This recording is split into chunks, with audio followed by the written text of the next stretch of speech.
Aquele que diz que está na luz e odeia a seu irmão está em trevas até agora. Aquele que ama o seu irmão está na luz e não há nele ocasião para o tropeço. Mas aquele que odeia seu irmão está em trevas e anda em trevas e não sabe para onde vai, porque essas trevas lhe cegaram os olhos. Glória a Deus, aleluia. Podemos se assentar aí, irmãos. A palavra do Senhor nessa noite, ela vai dizer que se tu, irmão, odeia o teu irmão, que está sentado do teu lado, que está na tua casa, e tu diz que tu ama a Deus, automaticamente a Bíblia vai dizer que tu é mentiroso. Porque como é que tu pode amar a Deus, que tu, tecnicamente a gente não vê, mas a gente sente a presença de Deus, e tu odeia teu irmão, que tu tá ali dia e noite, vendo ele, convivendo com ele? Já chegaram a parar para pensar o qual a gente é mentiroso muitas das vezes, dia e noite? E a palavra do Senhor, ela também vai dizer que quem está na luz não anda em trevas. Mas quem é a luz? Jesus chegou para os discípulos, para os fariseus, os escribas, e disse: eu sou a luz do mundo. Mas em 1 João, no capítulo 1, no verso 5, vai dizer que Deus é a luz. E mais para frente, no capítulo 2, no próprio 1 João, o verso 15, vai dizer bem assim, que nós não devemos amar o mundo nem as coisas que nele há. Tem que haver uma reconciliação do mundo, irmãos. Porque o que me chama a atenção, um dia, eu estava trabalhando, e chegou um companheiro, ele chegou, ele disse que estava ouvindo uma música de rock, e disse que a banda era satânica. Na hora eu fiquei meio ruim, falei para ele: cara, não escute isso aí porque não é de Deus. Isso aí só traz coisa ruim para a tua vida. Aí ele já começou a falar, disse que isso e aquilo. Aí eu falei: irmão, tu tem que negar o mundo. Se tu quer seguir a Deus, se tu quer ter salvação, tu tem que negar o mundo. Mas ele me disse, naquele mesmo dia: não, tu não pode negar o mundo. Tu pode seguir a Deus, mas tu não pode negar o mundo. Aí nisso eu fiquei quieto, refleti bastante. E no capítulo 2, no verso 15, vai dizer que não ameis o mundo, nem as coisas que nele há. Pois se tu ama o mundo, o Pai que está lá no céu, Ele não vai estar contigo. Ele não vai estar contigo. A própria palavra vai nos dizer bem isso aí. E outra coisa que diz, as trevas. O que são as trevas, irmão, para você? Você já refletiu sobre as trevas? O que as trevas são na sua vida? É forte. É forte. As trevas é tudo que não é de Deus. É tudo que é ruim. Espírito maligno, imundo, de treva, demônios, potestade, principado. É forte. É forte. Assim como a gente aprende com Deus, a gente aprende com os nossos erros, dia e noite também, que a gente é falho, ninguém é perfeito, a gente tem que ser perfeito à vista do Senhor nosso Deus. E a gente pode aprender até com o próprio inimigo da gente, Satanás. Um exemplo, Satanás sabe o destino dele, ele sabe que ele perdeu. Quando Jesus foi morto na cruz e depois de 3 dias ressuscitou, Satanás sabe qual é o destino dele, que é o lago de fogo eterno. Mas dia e noite ele está bradando como um leão. Ele está procurando devorar devorar você, devorar a sua família. Ele está dia e noite, ele não descansa, ele não cessa um minuto. E já pararam para refletir que às vezes a gente começa uma jornada e se a gente tropeça ou alguma coisinha está errada, a gente já desiste no começo? já paramos para refletir sobre isso? É meio uma reflexão, é meio forte, irmãos, eu sei, mas é bom às vezes a gente refletir sobre isso, porque é chegada a hora, é chegado o tempo. Em breve, quando a gente menos espera, a trombeta vai soar, o céu vai se abrir, Jesus vai vir buscar a sua igreja. Ele vai vir buscar a sua igreja. Será que a gente vai estar preparado? Será que o seu irmão vai estar preparado? Será que o seu esposo, sua esposa, seu filho, neto, seus pais, mães, sei lá, será que a gente vai estar preparado? Em 2 Pedro, no capítulo 3 e no verso 10, vai dizer: mas o dia do Senhor virá como um ladrão da noite, ao qual os céus passarão com grande estrondo, e os elementos hão de derreter com calor intenso, e a terra e as obras que nele há se queimarão. Está forte. Está forte. Irmãos, eu nunca trouxe a palavra do Senhor. É a primeira vez aqui trazendo a palavra do Senhor. O pastor tinha conversado comigo essa semana. Te agradeço desde já a oportunidade. Agradeço primeiramente a Deus pela minha vida, pela sua vida, pela vida de cada irmão que está aqui. Porque se tu está aqui é porque tu veio buscar a palavra de Deus. Tu veio buscar uma resposta de Deus para a sua vida. E eu fiquei de quarta-feira até hoje. Eu até estou nervoso aqui.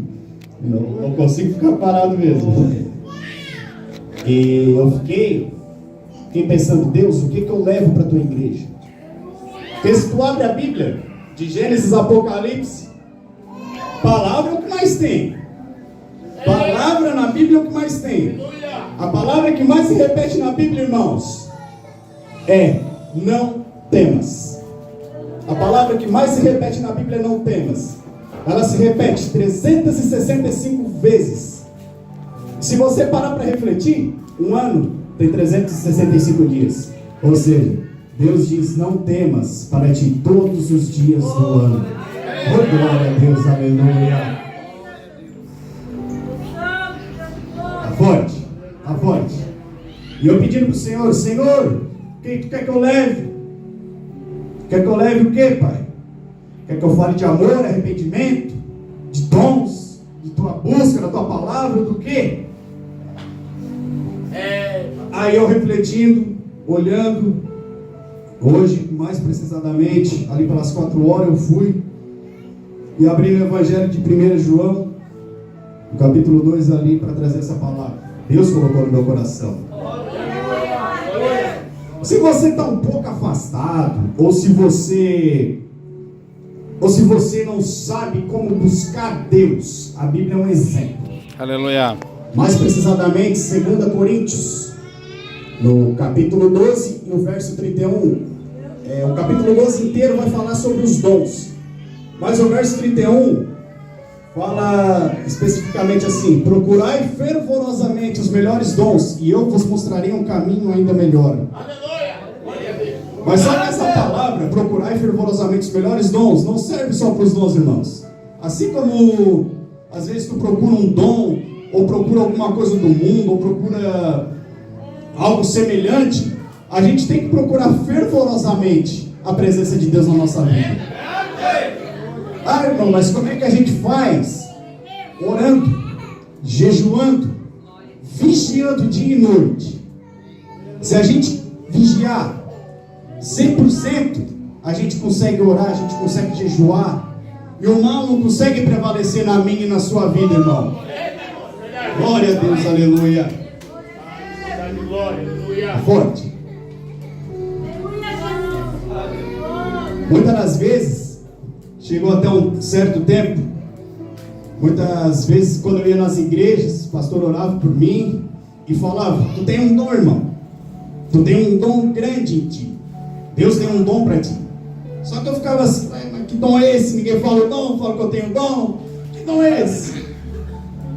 E é meio engraçado o agir de Deus na vida da gente, que chegou um certo tempo que eu estava lendo a palavra Estava lá, 1 Coríntios, 2 Coríntios, Gálatas, Hebreus. E eu senti uma vontade de dizer, eu vou trazer a palavra de Deus aqui para minha casa. Vou falar para minha mãe aqui. Vamos começar. E a gente começa a pregar mesmo em casa. Pregar para sua família para depois trazer para os irmãos. Aí eu estava lá, dom, ninguém falava de dom, eu perguntava, ninguém falava qual era esse dom. Até que eu fui falar para minha mãe. Só que daí no meu coração eu senti, fala de prova. Fala de prova. Assim, fala de prova? Aí eu peguei e falei, se eu te aplicar uma prova, isso foi para mim, mas vale para cada um de vocês. Se Deus aplica se aplicado uma prova para vocês, uma prova escolar, no vestibular do Enem, e te dão as respostas, se eu pegar e te dar uma prova e te der as respostas, se torna fácil, tu não corre atrás. Mas se eu te der uma prova, te mostrar o caminho que tu deve seguir, tu vai buscar e tu vai encontrar a resposta certa. Assim é a presença de Deus na nossa vida, assim é com os dons de Deus na nossa vida, irmãos. Tá forte? Forte. E chegou um dia e eu contando, conversando, levando a palavra de Deus para minha mãe, minha família. Até que minha mãe, eu acho até que foi usada pelo Espírito Santo aquele dia. Ela pegou e disse, meu filho, o dia que tu levar a palavra de Deus para a igreja, tu vai ter muito testemunho para contar, meu filho. Tu vai ter muito testemunho para contar. Irmãos, não estou me engrandecendo, mas se for ver, é verdade. Tu pode ver. Todo irmão, todo pregador tem um testemunho para contar. Tem algo que ele passou na vida dele lá atrás, que se ele trazer para a igreja, às vezes, necessariamente, 2% vai pegar essa palavra. Às vezes 10%, às vezes a igreja inteira. Mas necessariamente, 2%, 1%. Mas a quem sentir no coração a palavra que está sendo trazida hoje, que vai ser levada amanhã para outras igrejas, e tantos outros dias que tem muitos ministérios aí, irmãos, a gente vê que a maioria tem um passado pesado, um passado forte. Pode ver. Reflete um pouco nisso. Pode refletir. Se pegar no tempo de Jesus, quem que eram os discípulos dele? Quem que era os discípulos? Um era cobrador de impostos. O outro era pescador, era estressado, era queimado. É forte. Só gente boa. O outro traiu Jesus. É forte. Pode ver que dos 12 que estavam ali com ele, nenhum era santo. Mas depois todos eles se tornaram santos. E quando Jesus volta para o Pai, que ele diz, eu vou para o meu Pai, mas eu deixarei com vós o meu Espírito Santo Consolador. E se você pegar e ler em Atos, eles vão estar reunidos numa casa, e ali eles vão achar o 12º. Por quê? O 12º, 13º. Pois Judas, depois que traz Jesus, ele teve um arrependimento. Só que ele deixou o inimigo entrar na mente dele. O inimigo disse, vai, se mata porque não é para ti. Ele se arrependeu, tanto que ele pegou aquelas moedas de prata e ele jogou lá para os fariseus, escriba lá. E ele se arrependeu. Mas como ele se matou, irmãos, ele já não foi mais digno. Infelizmente. Aí se a gente for ver, Pedro também negou Jesus. Negou 3 vezes. Pedro se arrepende. Pedro se torna um pregador da palavra de Deus. Há uma grande diferença. Existe o arrependimento. O arrependimento, tu se arrepende. Não torna mais a pecar, fazer aquilo que tu estavas fazendo. E existe o remorso. E o remorso é quando tu sente um desconforto, tu não gosta, tu tem um receio de fazer aquilo, mas tu torna a pecar de novo. Essa é a diferença de um remorso para um arrependimento. Então, irmãos, a gente tem que se arrepender dos nossos pecados, se arrepender verdadeiramente dentro de nós. E a palavra de Deus vai dizer ali que a gente tem que amar. Primeiro mandamento da lei de Deus: amarás o teu Deus de todo o teu coração, de toda a tua alma, de todo o teu entendimento. E o segundo mandamento é semelhante: amarás o teu próximo como a ti mesmo. Forte. Como é que tu vai? Vamos botar um exemplo. Se você ama a si mesmo 100%, você ama lá, você pode ter o defeito que for, mas eu me amo. Eu tenho o defeito que for, mas eu me amo. Eu consigo amar o meu próximo. Se eu consigo amar o meu próximo, eu consigo amar aquele que está lá em cima. Mas a partir do momento que eu não consigo me amar, como é que eu vou amar o próximo, sendo que eu não consigo amar a mim primeiro? Meu Deus. É forte? É forte.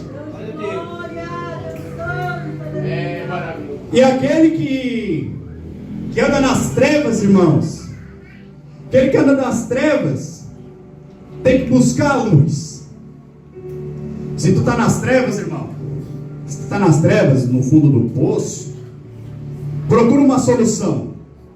Jesus disse: eu sou a luz do mundo. Vinde a mim, vós que estáis cansados e oprimidos, e eu vos darei descanso. E a palavra do Senhor vai dizer que Deus é a luz. E quem anda na luz não anda nas trevas. Quem anda na luz não anda nas trevas, irmão.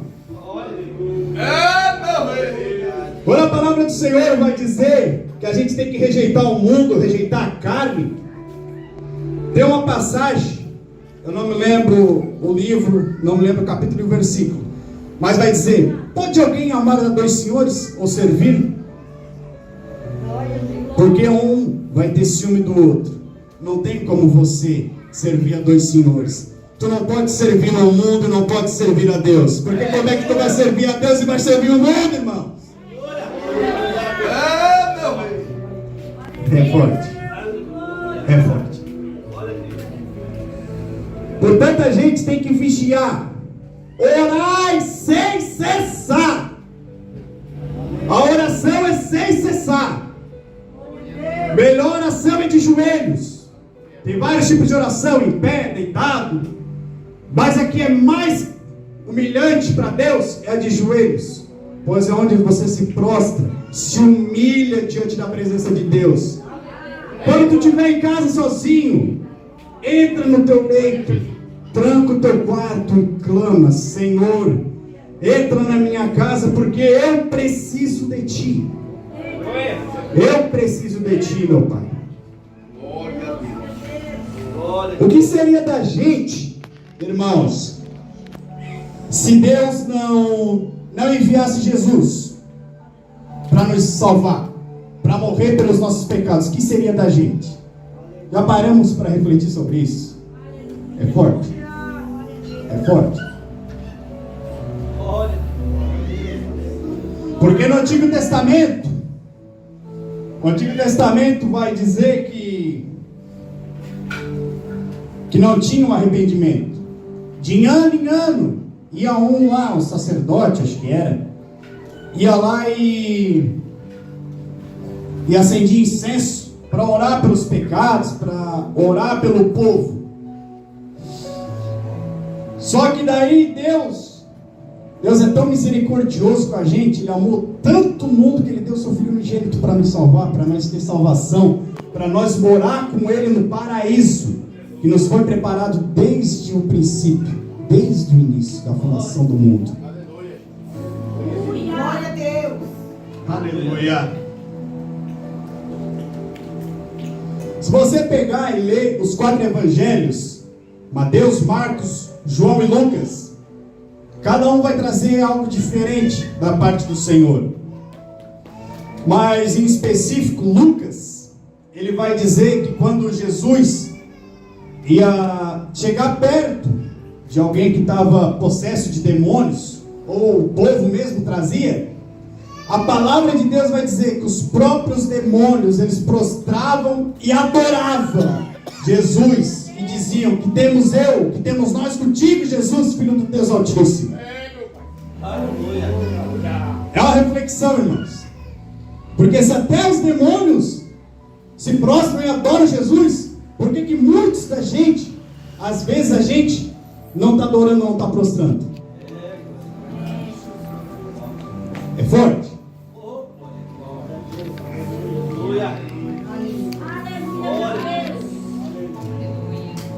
É forte. E a palavra do Senhor, ela vai se estendendo. Jesus cura cego, cura enfermo, coxo, surdo, paralítico, exorta demônios. Jesus faz muitos milagres. Mas a passagem que mais me emociona mesmo é no começo. É quando Jesus chega até João Batista, e João diz: tu, Senhor, tens que me batizar, pois eu não sou digno nem de desatar as tuas sandálias. Olha que lindo, irmãos. João Batista se humilhando perante Jesus. Assim a gente tem que ser também. É um exemplo que a gente tem que pegar para nós. E a partir do momento que Jesus é batizado, desce uma pomba, e uma voz clama do céu: este é meu filho amado, em quem me comprazo. Oh, glória, aleluia. Mas se a gente pegar no Antigo Testamento, vai dizer que em breve viria um que vos batizaria com o Espírito Santo e com fogo. E João Batista, do Evangelho de Mateus, ele vai dizer: eu vos batizo com a água do arrependimento, mas aquele que vem após mim vos batizará com o Espírito Santo e com fogo. Oh, glória! Oh, glória! Ou seja, temos então, tecnicamente, dois batismos: o batismo das águas do arrependimento, no qual foi dado a João Batista para batizar o povo para o arrependimento. E o que vem a seguir, logo após esse, é o batismo do Espírito Santo, que em Atos, se você pegar e ler em Atos, vai estar dizendo que os apóstolos iam estar reunidos numa casa, clamando e adorando, e sopra um vento tão forte, e é o Espírito Santo entrando e habitando neles, e eles começam a falar em mistério, falar em línguas, e ninguém entendia nada, irmãos, mas era o Espírito Santo de Deus, era ele sendo batizado com o Espírito Santo. E ali, se você pegar em Atos, Romanos, Hebreus, Filipenses, Colossenses, Coríntios, se você pegar, vai falar a passagem de cada um, e cada livro é uma mensagem mais bonita. É uma mensagem mais bonita que a outra. É uma passagem mais forte, mais bela. Paulo, se você ver, ele escreveu mais de 60% do Novo Testamento. Tem uma passagem muito interessante que Paulo vai dizer: vocês têm que ser semelhante a mim, que sou adorador verdadeiro de Cristo. Sei que semelhante a eu, igual eu sou semelhante a Cristo. Pois Cristo é minha cabeça, eu sou a cabeça de Cristo. É forte. É forte. É forte. Quer ver, irmãos? Olha como Deus é misericordioso. A primeira carta de Paulo, lá no capítulo 2, e o verso 9 vai dizer: mas vós sois uma geração escolhida, um sacerdócio real, uma nação santa, um povo peculiar, para que anuncieis os louvores daquele que vos chamou das trevas para a sua maravilhosa luz. Oh, glória! Oh, glória!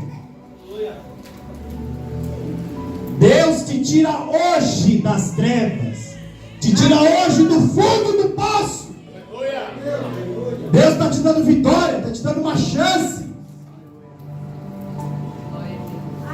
Deus nos deu uma chance enorme quando Ele mandou seu Filho para morrer, para pagar o preço, para nós ter a salvação, para nós ter uma chance. Mesmo a gente sendo falho, sendo pecador, mas se a gente renunciar, se a gente adorar, buscar a presença de Deus, a gente chega lá. Deus ouve as nossas orações. Deus ouve. Mas tem uma certa reflexão que eu estava vendo esses dias na internet. Uma moça chegou para um cara e perguntou: eu clamo a Deus, estou passando por uma dificuldade, eu busco, eu chamo, mas Deus não fala comigo. Mas o varão chega para ela e fala: quando você está numa prova escolar, o aplicador da prova ele vai ficar em silêncio. Assim é Deus com a gente. Se tu está passando pela prova, Deus pode não estar falando contigo, mas Ele está te ouvindo, Ele está te guardando, Ele está te cuidando, irmãos. Essa é uma baita, uma reflexão para a nossa vida. Glória a Deus, aleluia. Olha que forte que a palavra de Deus fala em Tiago, no capítulo 1, verso 22, a religião pura e imaculada diante de Deus e Pai é esta: visitar os órfãos e as viúvas das suas tribulações e manter-se sem manchas do mundo. Essa é a verdadeira religião para Deus. Muitos vão pegar e vão dizer: ah, mas tem a religião tal, religião tal. Religião não vai te salvar, religião é o que está dizendo a palavra. A palavra de Deus acabou de falar. Quer visitar os órfãos e as viúvas nas suas tribulações, sem manchas no mundo. O que importa para Deus é o teu coração, a tua oração, o teu clamor. É tu buscar Ele com verdade, sinceridade. É tu perdoar.